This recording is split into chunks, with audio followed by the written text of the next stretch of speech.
welcome back to the Wwenoc Respect and another edition of Smackdown Out of 10. And following Night of Champions in Saudi Arabia, WWE is back on domestic soil for Independence Day in Pittsburgh. And yeah, there's a lot happening on the show. Obviously, a massive weekend of wrestling coming up next weekend. So yeah, let's get straight into it. And after we saw a quick segment in the parking lot with Jacob Fatu attacking Solo Sikoa, we went into the arena and Rose came out with a huge pop. After he spoke about winning King of the Ring, Orton joined her in the ring. The Viper said he would win in his hand, but he hesitated while Rose did not. Orton said he actually respected even if he wouldn't even forget it. Drew McIntyre came out and called both men pathetic.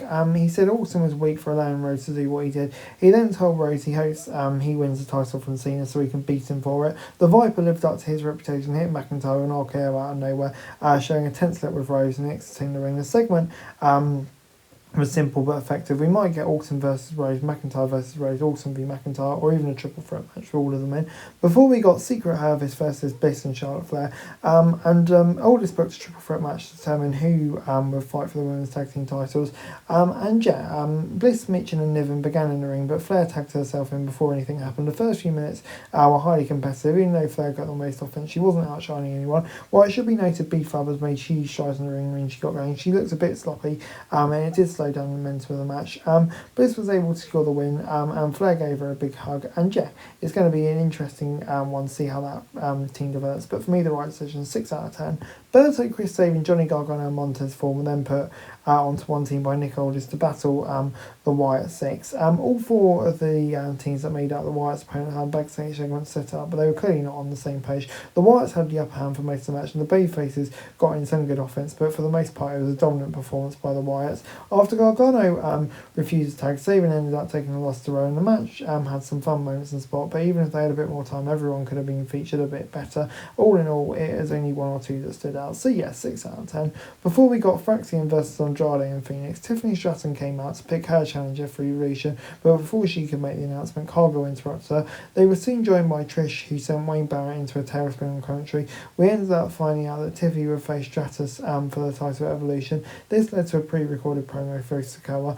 Up next was the big tag match though, with Phoenix and Andrade taking on Fraxian with 4 Varsity superstars.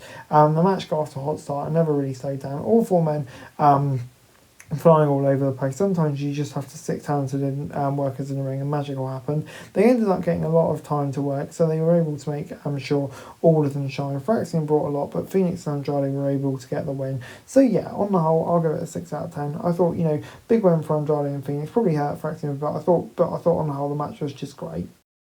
We then got Jacob Fatu and Jimmy Uso taking on Solo Sikoa and JC Mateo in the main event. And yeah, this is the most personal fight on the card, and Mateo and Uso did a lot of the heavy lifting in the ring when Fatu and Solo had their face-off. The crowd popped big. The Samoan Werewolf has adapted to his babyface role by not changing much about his character and focusing on different opponents with his aggression. Fatu secured the victory by hitting Sikoa with a moonsault, but he wasn't done there. He put Sikoa on the announce table and climbed to the top rope, but Tala Tonga showed off and attacked Fatu. Tonga Loa took him out. The show ended with Fatu being put through the announce table. I thought this worked well with a different interference, so many moving parts of the bloodline, but I liked how it all worked out. 6 out of 10.